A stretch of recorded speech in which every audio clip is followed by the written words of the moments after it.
Ini adalah contoh dari suatu kasus rujukan pada awal trimester ketiga, di mana terjadi kelainan pada tubuh janin berupa penimbunan cairan yang memasuki bagian perut, di mana terlihat usus, liver, usus besar, usus dasar, semuanya melayang dalam sebuah struktur cairan yang terakumulasi dalam rongga perut.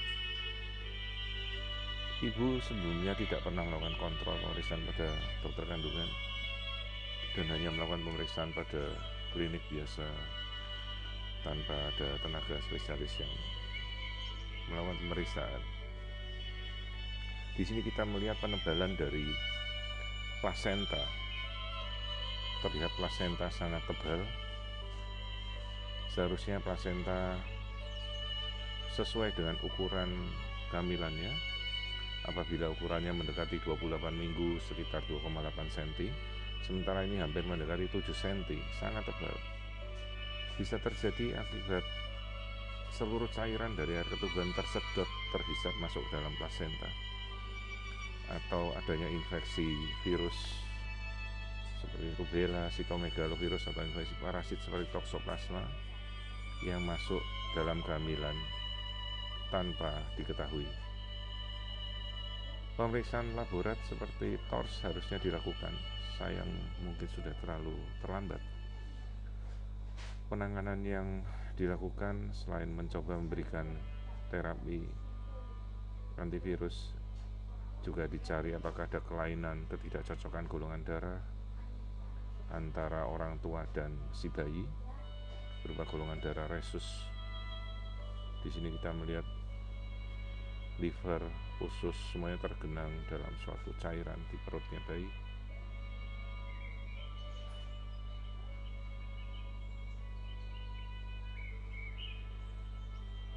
Ya, di sini terlihat cairan menumpuk dalam abdomen atau perut bayi yang kita sebut sebagai asites, yaitu penimbunan cairan dalam kompartemen perut bayi.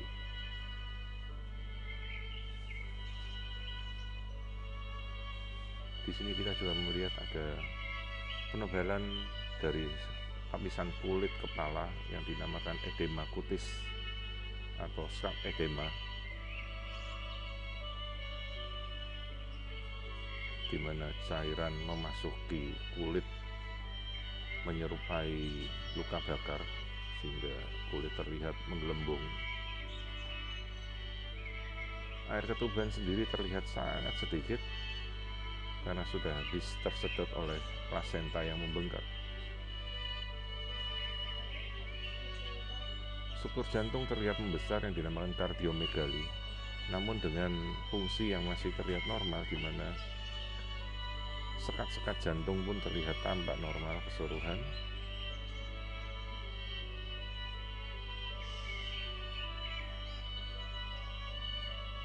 Aorta atau lengkung aorta tampak lihat normal.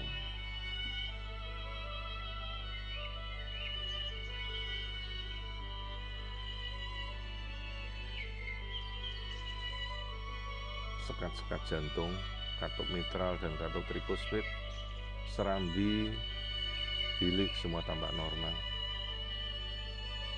sehingga proses yang diakibatkan oleh kegagalan fungsi jantung dapat disingkirkan. Aliran darah jantung juga terlihat normal.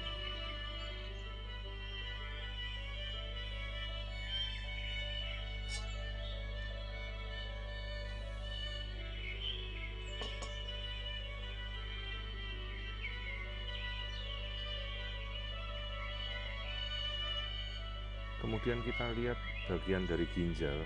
Kedua ginjal terlihat normal,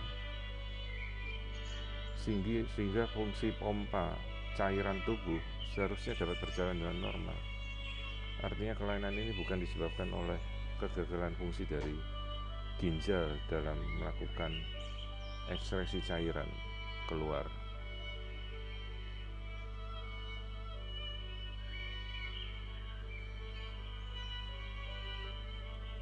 Kita melihat Cairan juga mengisi dari rongga testis atau buah zakar dengan biji zakar yang mengecil atau menciut akibat tekanan pada testis.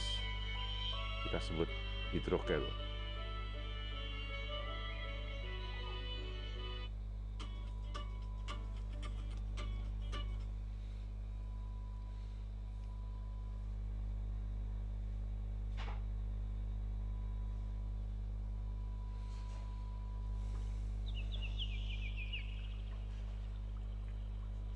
Sekali lagi kita lihat cairan mengisi rongga dada, rongga perut, tampak liver tergenang di dalam suatu kompleks cairan.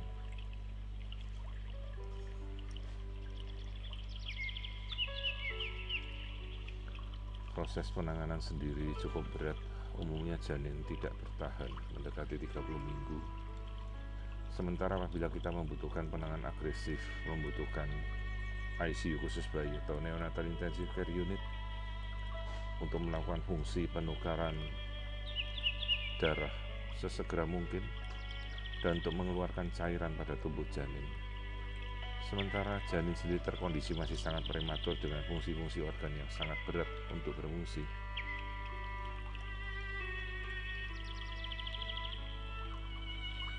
Sebelumnya juga perlu dijelaskan pada ibu bahwa kasus ini juga bisa berakhir dengan preeklamsi atau tekanan darah tinggi, di mana apa yang terjadi pada bayi berupa pembengkakan dapat terjadi juga pada ibu.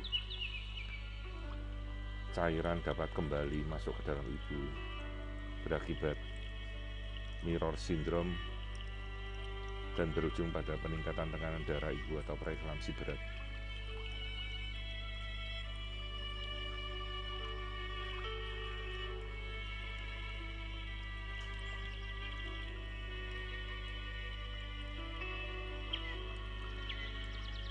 Demikian kasus dari kehamilan trimester 3 awal yang dinamakan hidrops fetalis atau